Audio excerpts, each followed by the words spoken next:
Halo semua, kali ini saya akan mereview sebuah buku yang dikasih tugas oleh dosen saya sendiri atau di request. Dosen saya sendiri ini bernama Ayu Suci Artini. Jadi dosen saya ini dosen bahasa Indonesia di sebuah kampus.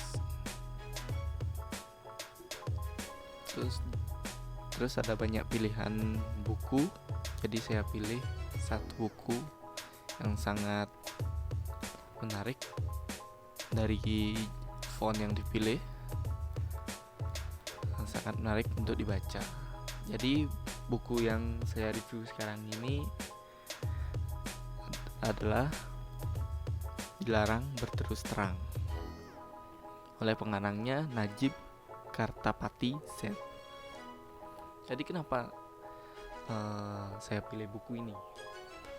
Jadi dari yang saya bilang tadi, dari fontnya sangat menarik untuk dibaca dari beberapa buku yang lainnya yang sudah saya cek, dan inilah yang paling menarik untuk dibaca. Terus dari banyak halamannya ini terdapat 194 halaman dan ukurannya 14 kali 21 cm.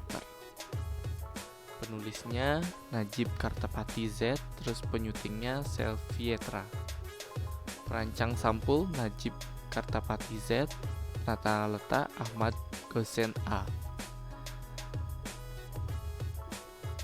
Terus ini kan e-book ya, jadi kita nggak dapat bukunya langsung, cetakannya langsung, jadi reviewnya berdasarkan e-book yang saya dikasih ini. Jadi untuk cover sih menurut saya udah bagus. Dia mengambil tema clean atau bersih, cuma dikasih tulisan aja. Ini sih bagus menurut saya, elegan. Terus apalagi ya,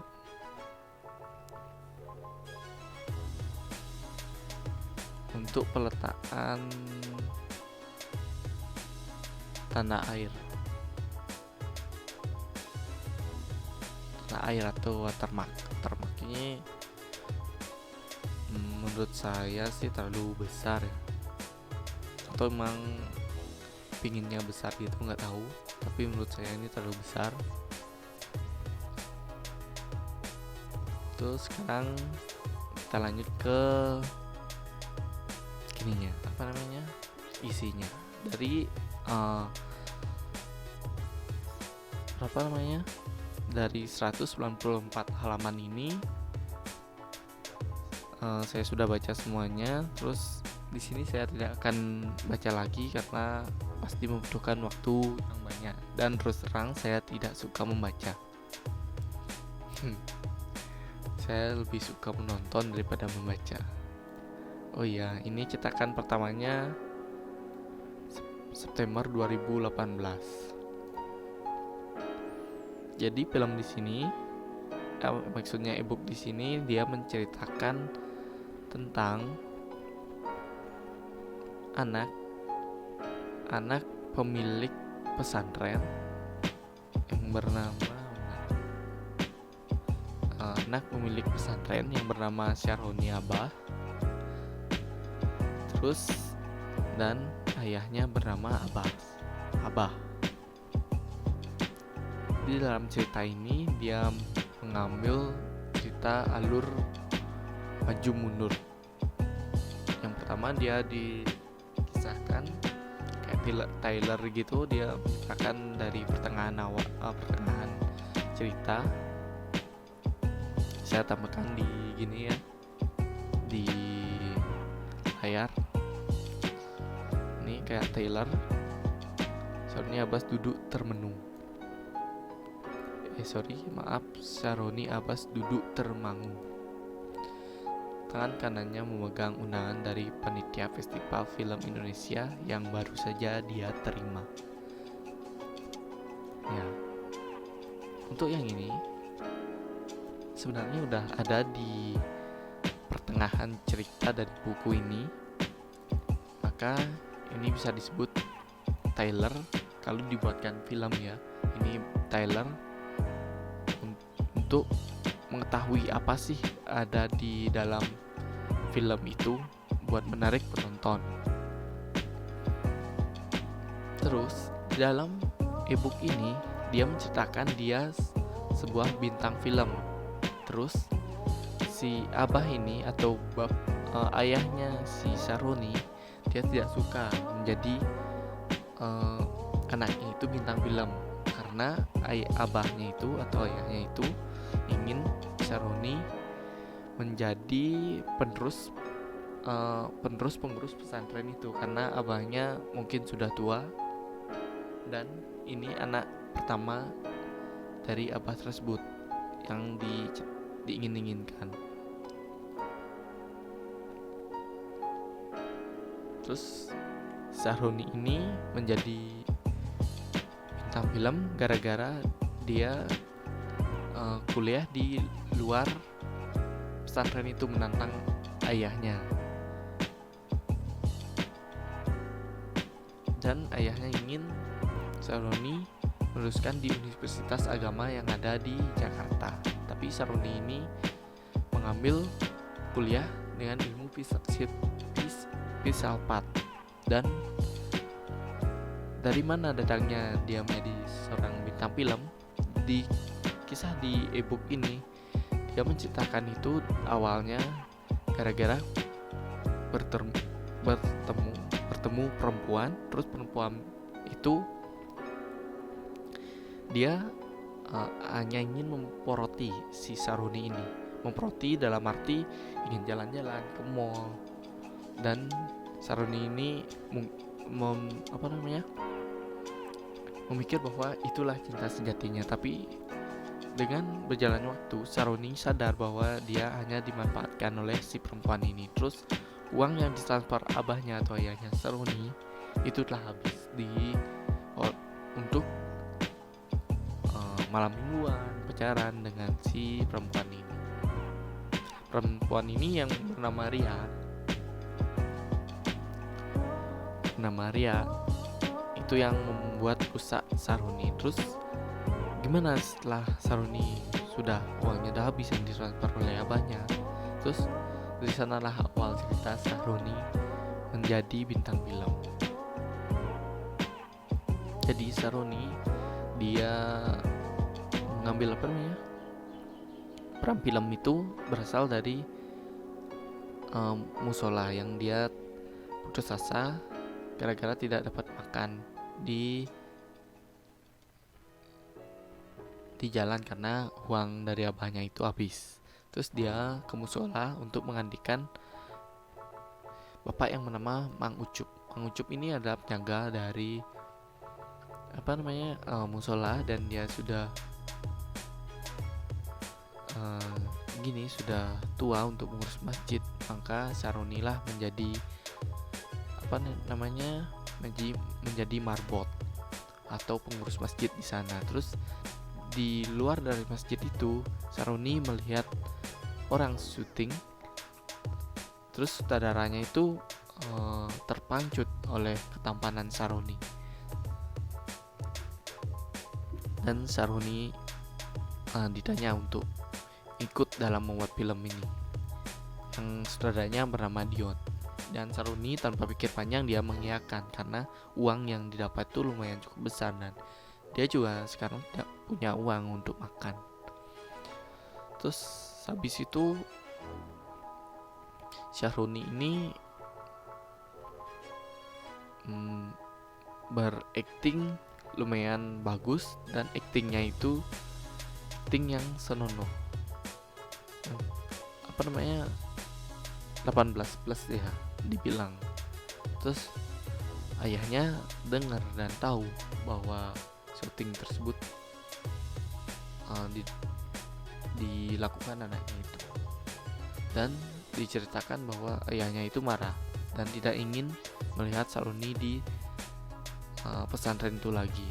Terus Saroni balik dan dia di Jakarta dapat banyak undangan untuk melakukan main film. Dan ada salah satu sutradara yang entah siapa itu namanya, saya lupa. Terus dia mengajak Saroni bermain film, tapi bukan film yang seluruh 18+ karena dia udah tobat. Terus dia berjalan dan akhirnya dia menjadi bintang film yang top pada saat itu.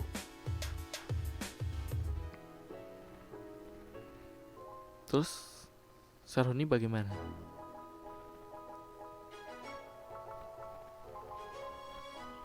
Saroni sekarang membuat film tersendiri yang berjudul, saya ada catatan sedikit ya, yang berjudul Rindu Pelukan Ayah. Terus di dalam ebook ini menceritakan pengalamannya dia. Terus di dalam cerita ebook ini juga ada film yang dia buat, menceritakan lagi kisah dia dari kecil. Maka dari itu saya simpulkan dia ebook ini maksud saya menggunakan alur maju dan mundur. Ini menurut saya dalam pemilihan tema, pemilihan cerita cukup bagus, karena dia di dalam buku ada lagi cerita yang menceritakan kisah dari kecil Saroni ini. Jadi kisah yang diceritakan lagi. Untuk konsepsi bagus.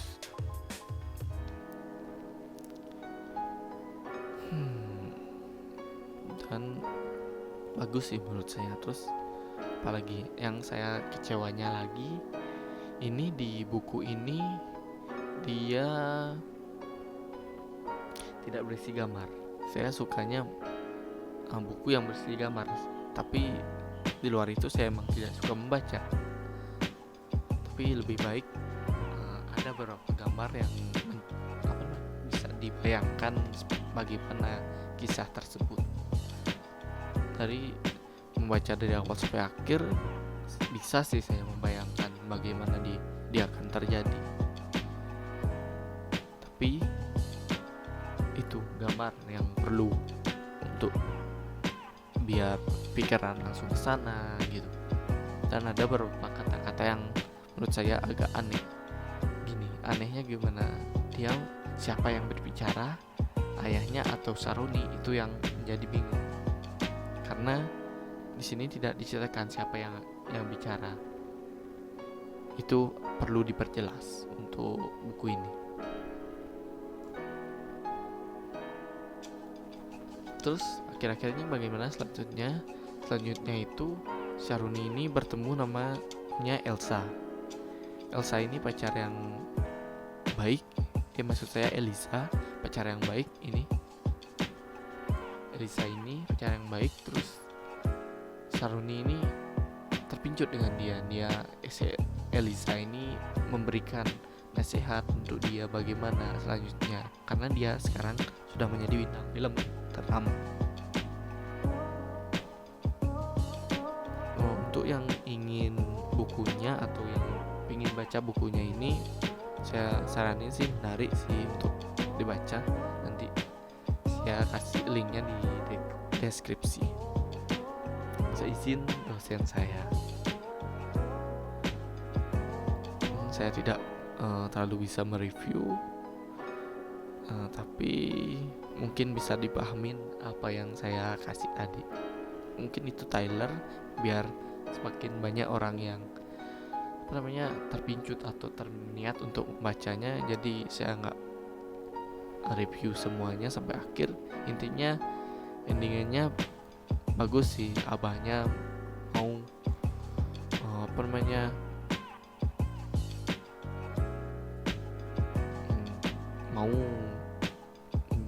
ayahnya itu menerimanya lagi di pesantren itu, dan dia menjadi anak pesantren tersebut melanjutkan. Jadi dia tidak ingin berterus terang. Artinya dalam judul ini seperti tadi itu judulnya Dilarang Berterus Terang. Tadi saya sempat ceritakan bagaimana judulnya Dilarang Berterus Terang. bahkan di Rambut Terus Terang ini dia tidak ingin menjadi anak pesantren yang ditekan oleh ayahnya sendiri. Dia ingin menjadi anak yang bebas, mengkreasikan sendiri bakatnya bagaimana dan di mana. Nah, di sana kesimpulan yang saya dapat dari buku yang berjudul atau e-book yang berjudul Dilarang Berterus Terang. Terus ini yang terakhir, pukul 12:30 malam aku keluar rumah, mobil kupacu kencang. Kabut dalam hatiku telah tersapu. Kabut hati suami. Aku harus menunggu Erik, harus selalu menyemangatinya.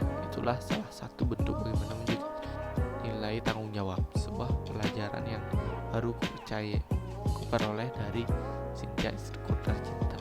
Tapan Mutiara 1989. Jadi pengarang buku ini yaitu Najib Kartapati Z, lahir 21 Agustus 1954 di desa Sekarjalak, Margoyoso, Pati. Jadi untuk daerah yang dipakai ini berarti tempat asal dari Najib Kartapati Z atau pengarang buku ini. Dia lahirnya di Pati. Mungkin buku ini juga kisah nyata beliau atau cerpen, cerita pendek beliau. Tapi ini kalau dibilang cerpen, ini nggak cerpen. Ini bukunya sampai 196. Ini sih bukan cerpen namanya. Sejak tahun 1983 tinggal di Jakarta hingga kini. Tulisannya tersebar di hampir 60 media massa, pusat maupun daerah. Dia punya pengalaman mengasuh beberapa majalah, di antaranya sebagai redaktur pelaksanaan majalah remaja Sri Kandi, sebagai redaktor senior majalah Sri Kandi, Sarinah. Karya fiksinya berupa cerpen, novel pernah memenangkan sayembara di sejumlah media massa. Selain menulis prosa, dia juga menulis skenario FTP. Oh, pantesan dia ini mengambil cerita yang berjudul Rambut Terang itu dan di dalamnya isi film, karena dia skenario-nya dia FTP, jadi basicnya pasti ke film. Bisa digabungin sih, menarik menurut saya. Dan dia pernah meraih penghargaan sebagai penulis skenario terbaik dalam kategori drama lepas Festival Skenario Indonesia tahun 1998. Pada tahun 2015, dia juga mendapat penghargaan sebagai penulis skenario FTP terpuji dalam Festival Film Bandung.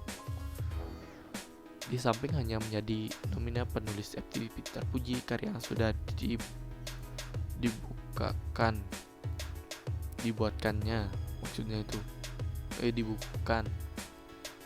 Oh, ini banyak ya. Menarik sih.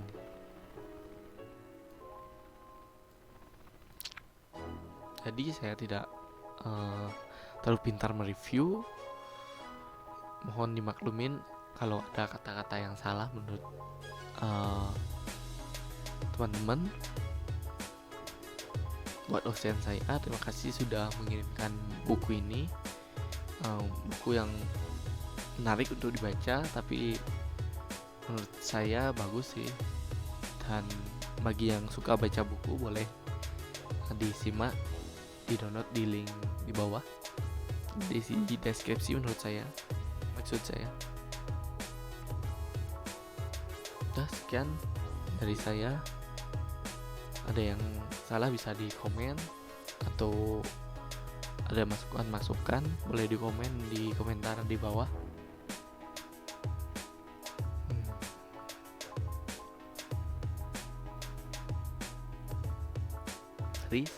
Sekian dari saya. Terima kasih buat dosen saya. Stay safe, tetap di rumah saja, baca buku sambil minum kopi. Terima kasih.